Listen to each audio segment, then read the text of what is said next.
Good morning everyone, my name's Ruth and welcome to my channel, Seamstressed Ruth.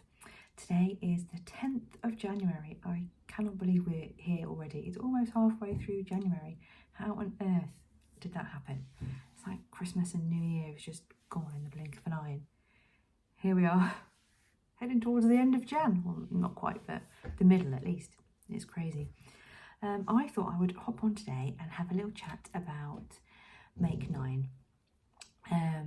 Well, it's sort of a Make 9 with a twist, really. So last year, 2023 was, sorry, that's Frank, he's down here being loud.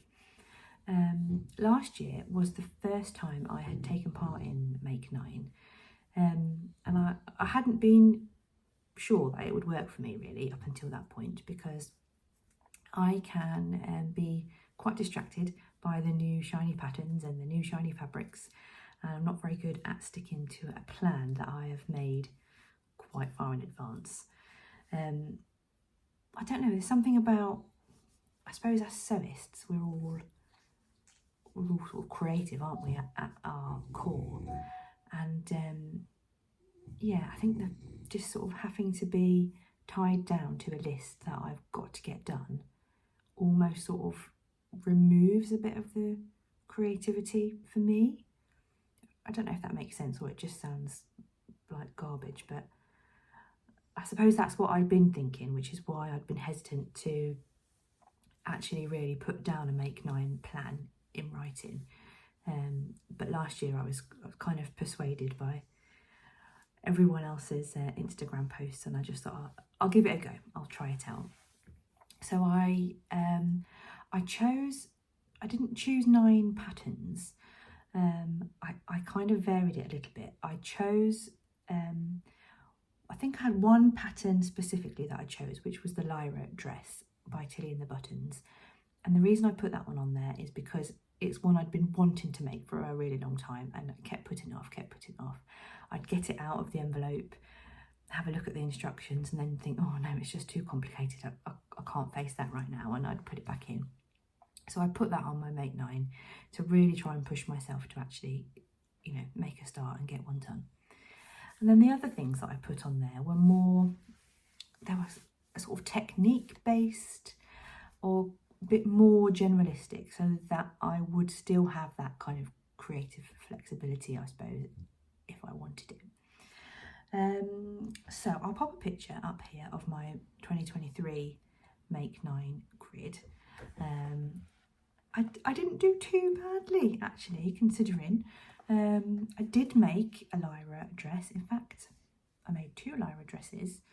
I was a bit disappointed with the fit, I've got to be honest. I loved the making process, and when I was on my first one, I was quite frightened by the collar particularly, and messing that up, but I loved it. I really enjoyed that process of sewing the collar, and it went in really nicely, and I was very, very pleased with the outcome. And I think when I tried that dress on and realised that I needed to do a lot of fit adjustments, I felt really disheartened, because I just sort of built this pattern up so much in my head, and I was so happy with how the collar looked. For me, it was the shoulders. They didn't, I've talked about shoulder styles before, haven't I? I think I've got a thing about shoulder styles, but I was fully expecting it to be pretty much a, you know, the shoulder seam to sit on the edge of your shoulder, and for me it didn't. It came over quite significantly, and having a look on the pattern cover and a look at other Lyra dresses on Instagram, I couldn't really decide whether it was meant to have a drop shoulder or I just needed to do some fit adjustments. So I did play around with that first version, and sort of, I didn't know very much about making shoulder adjustments at that point, so what I did was sort of a bit crude really. I just chopped off the excess that was hanging over, and then decided that I would just have a sleeveless version of the dress, and it would just be sort of a summery dress, or a dress that I could wear over a long sleeve top in the autumn. And it was okay. it wasn't, it didn't blow me away, which was quite disappointing because, like I said, I really wanted that pattern to work for me. But nevertheless, it meant that it was a tick on my Make 9 board. So that was one. The next thing that I put on there was to make a shirt for my dad. That's a big cross. I didn't do that. I did buy a shirt pattern and some fabric to make a shirt for my husband, and I didn't do that one either. Oh, my son's just come in. Hello, Max. Who's this? I'm just filming. Do you want to say hello? Oh. Yeah. This is Max. It's his birthday today. Hello. He's 20. So, yeah, new decade. My apologies, can I say I was going to show you something, but it's all good. You can show me in a minute. Okay. See you later. Nice. Yes, so I didn't get round to making a shirt for my dad or the shirt for Neil, so I should probably maybe bump that up my priority list for this year. It's not going to go on my Make 9, I don't think, or my Make 9 with a twist, which we'll come to, but yeah, it is something that I would like to get done. I also had a plan to make some woven trousers, and that's a big tick. I did make a few pairs of woven trousers. I made the studio pants by All Well Patterns, maybe. I'll link them in the description. I made 3 pairs of those, really like them. Again, I need to do a bit of fitting on them. I think I need to make the either the rise, I think I need to make the rise a little bit longer because there's not quite enough room when you're sitting down there, a little bit uncomfortable. But I really like the shape of them, and they've got great pocket options. So if you're looking for an easy pair of woven trousers this year, then check out the studio pants. They're quite a good one. I wanted to use some piping or trims on a project, and I didn't do that. I might do that on my first project of 2024, which is the Fran pajamas. I've got the fabric and the pattern ready. I haven't got any piping, and I don't think it shows you any piping options in the instructions, but I might have a look and see if there are any seams where I might be able to insert a bit of piping, just to sort of elevate it a little bit, I suppose. That's a maybe. Another one I wanted to do was get confident with zips, and I'm really pleased to say that I can tick that one off. I was, like many of us, I suppose, I was quite scared of zips, but I made the Sew Over It Ava skirt quite a number of times last year, and yeah, the instructions around putting in the zip in that pattern are fabulous, and I am no longer scared of putting in zips, so that's a really big tick for me. Glad about that. I wanted to find a staple men's sweater, so I realise that's a bit ambiguous, isn't it? I'm not tying myself down to anything in particular, but I have 3 sons, a grandson, my husband and my dad, so there's lots of men around in my life, and I've made them sort of Christmas jumpers and things before using various patterns, and I've not really found one that I really like the fit and the style of yet. I made the Helens Closet Jackson sweater this year, but I made that for me. That is a unisex pattern, so I might remake that. In fact, I have got it reprinted so that I can cut it in a larger size, probably for Max, who you just saw. I'll try it out on him first. He's very tall, so it will definitely need some adjustments to be made on the pattern. So I haven't ticked that one off because I only actually made that for me and not for them. The next one was learn how to sew baby clothes, because I knew that my grandson Cole was on the way, and he was born in April 2023, and I've made him quite a few items of clothing. Some of them I have shared with you on here, and some of them you might have seen on my Instagram, so that's definitely a big tick, and actually probably the most satisfying and fun item off of my Make 9 from last year. I really adore making him little clothes. They're just so gorgeous. I never thought that that would be something that I would be doing, but I really, really like it. So yeah, there'll be lots more of that coming in 2024, I'm sure.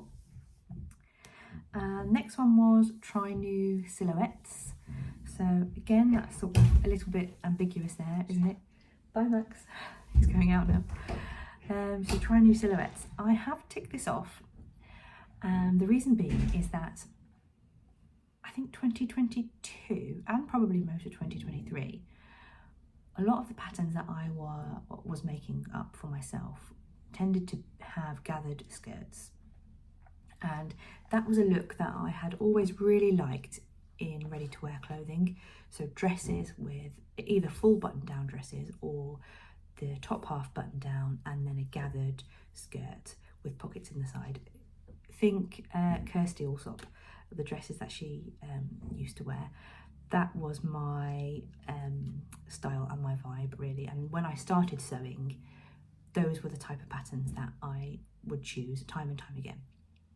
And I started to feel, probably a little bit to do with a little bit impacted by me going to Slimming World and losing quite a bit of weight, I started to feel like those style of dresses were perhaps not really me anymore, and to try something else.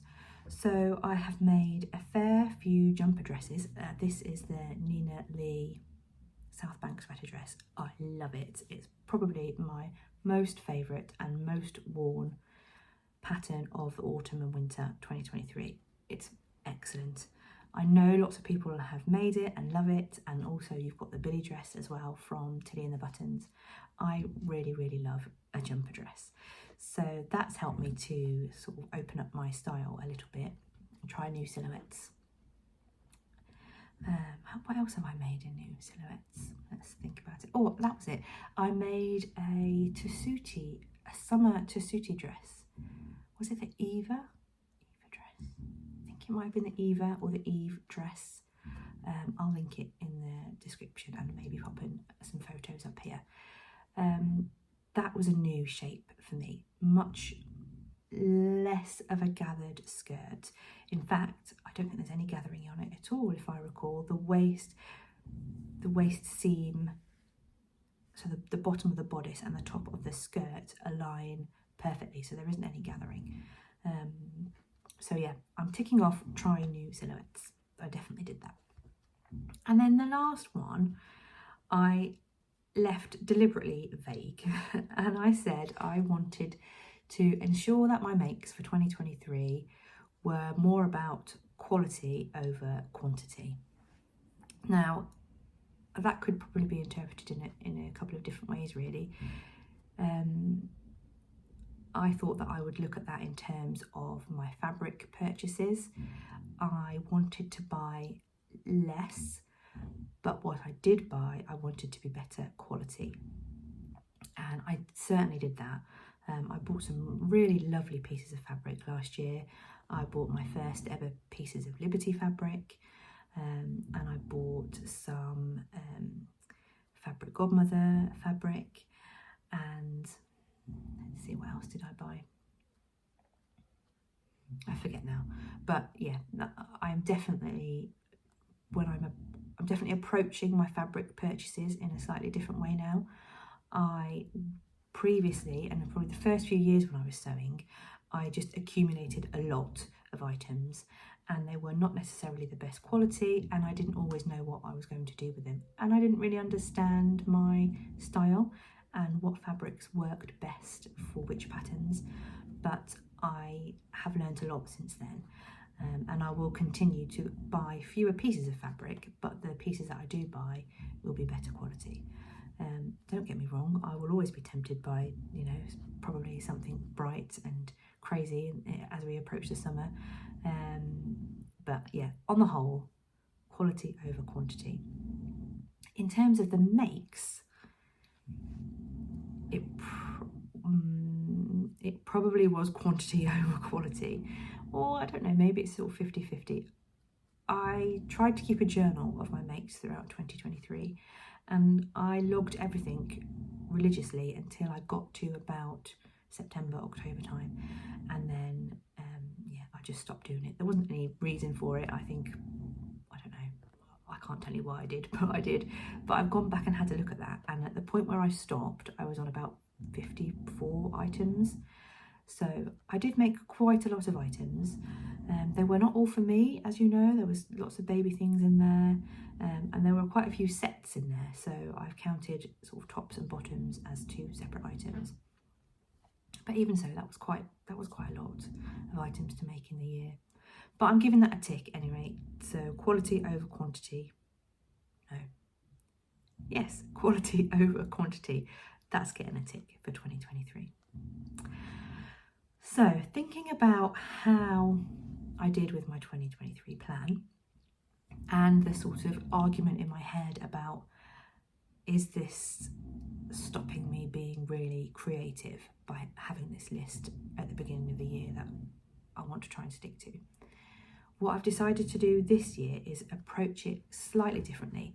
And I know there's lots of people who are looking at Make 9 and looking at it in a way that works for them, and I think that's brilliant. You know, I don't think we should all follow the same rules when it comes to Make 9, because we don't follow the same rules when it comes to our sewing. We all like and enjoy to do that in our own way, and I think that's great. That's what we should do with the Make 9 as well. So for me, I have decided to look at 5 patterns that intimidate me. So they're patterns that I love, I want to make, and most of them I've actually got the pattern ready, but a bit like with the Lyra dress, I get it out, I have a look at the instructions, and then I'm frightened and I put it away, and it stays in the cupboard until I get it out again, have a look at it, get frightened, put it back in the cupboard. So I'm only choosing 5 because I don't want my whole 2024 sewing journey to be about patterns that intimidate me. You know, we want to have some fun, don't we? This is our hobby. So I've chosen 5 and I'll share them with you. I'll pop some pictures up here as I'm going through, and I'll try and give you a few reasons why these particular patterns intimidate me. You'll probably know all of them because they're quite popular patterns in the sewing community. They are all indie patterns. And like I said, I've pretty much got most of them already. So I just need that extra push to have a go and overcome my fears, because, you know, I'm sure I can do it. I made the Lyra dress. I you know, had a lovely collar. It didn't fit me very well, but I think it looked lovely. So first up is the Ilford Jacket by Friday Pattern Company.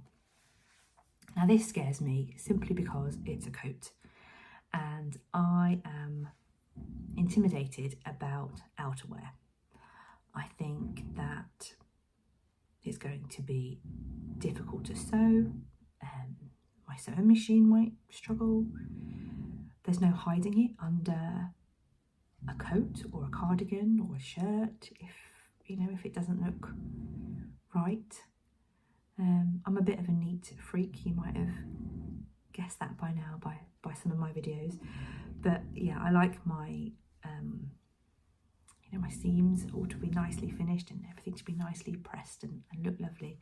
So yeah, sewing an outerwear garment is a bit intimidating because I think that it needs to look perfect. It probably doesn't. That's just a hang up in my head. And that's one of the reasons that this pattern remains unmade. So that is definitely going to be one that I tackle in 2024. Secondly is the Zade Jumpsuit. Now, I think I mentioned this maybe a couple of videos ago. Why does this scare me? Because it's so popular, isn't it? So many people love it. There are so many versions on Instagram and different versions, or how people have tailored it to fit them. And it looks fabulous, you know, on everybody I've seen, it looks great. But it's just this hang up in my head about a jumpsuit. Can I wear a jumpsuit? Will I just look utterly ridiculous? And that's what's prevented me from making this so far. I've got some fabric that I think would work really well.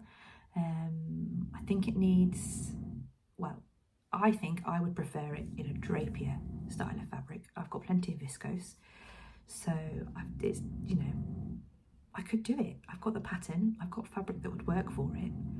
I'm just frightened that I will look ridiculous. So I need to just get on with that, don't I?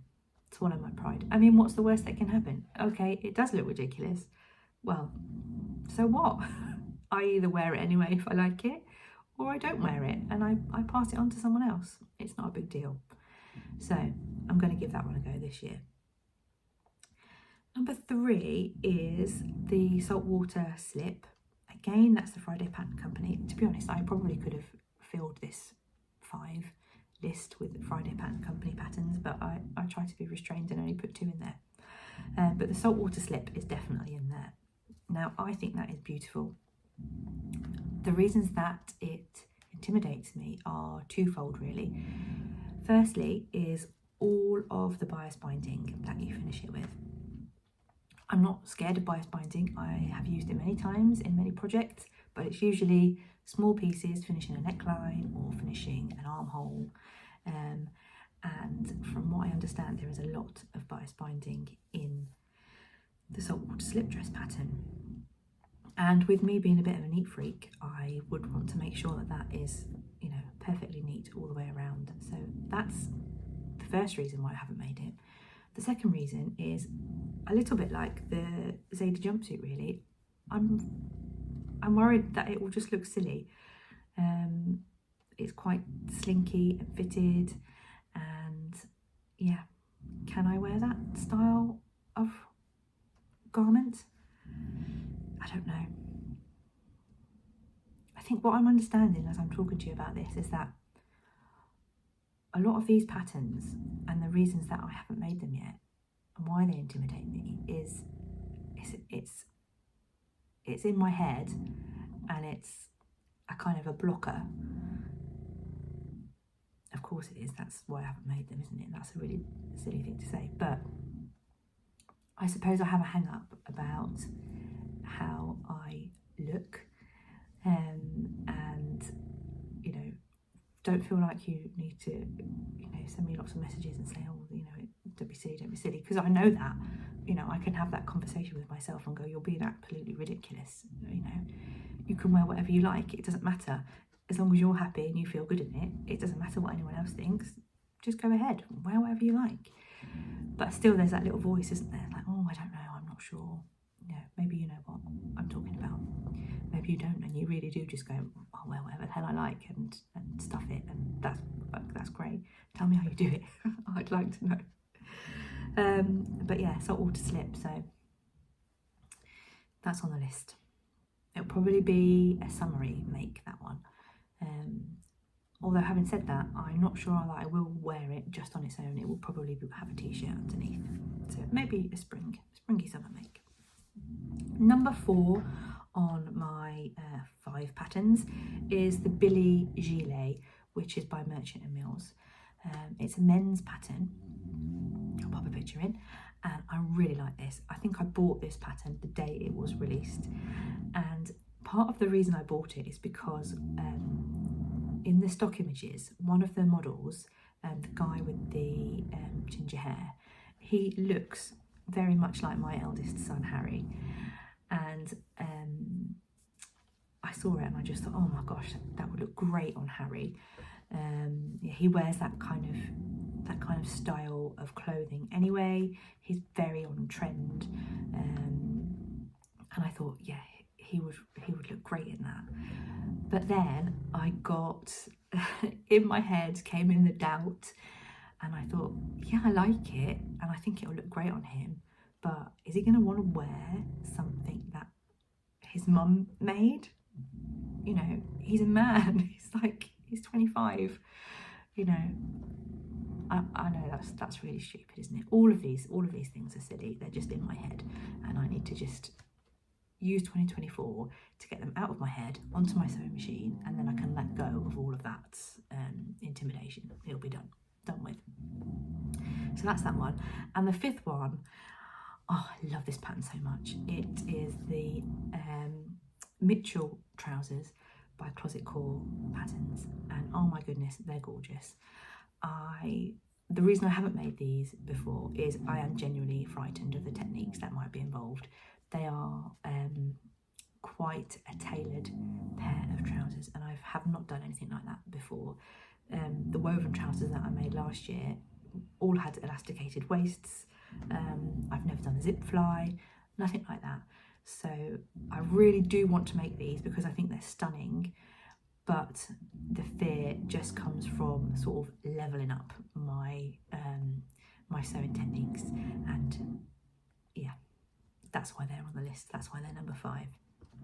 So I've got the Ilford Jacket, the Zade Jumpsuit, the Saltwater Slip, the Billy Gile, and the Mitchell trousers.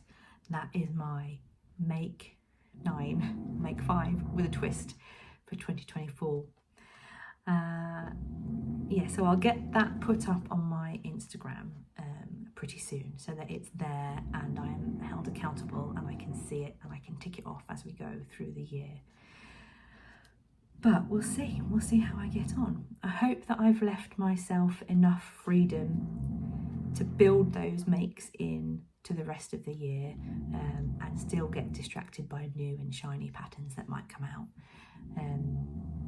Because yeah, that's just the way my brain works. Like, oh, what's that? Oh, what's that? I'll do that next. So thank you. Anyway, thank you for listening to me waffle on for, gosh, 26 minutes about what I'm going to make this year and what I made last year. Really enjoying seeing everyone else's plans for their make 9s. And like I said at the beginning, I like how we all take that and make it individual to us and make it work for us and our sewing practice. So thank you for watching. If you liked this video, I would love it if you would give me a like, a subscribe if you haven't already. That would be absolutely wonderful and completely make my day. Sorry if you can hear Frank, he is snoozing and snoring under the table. Have a brilliant rest of January, and I will see you all very soon. Take care. Bye.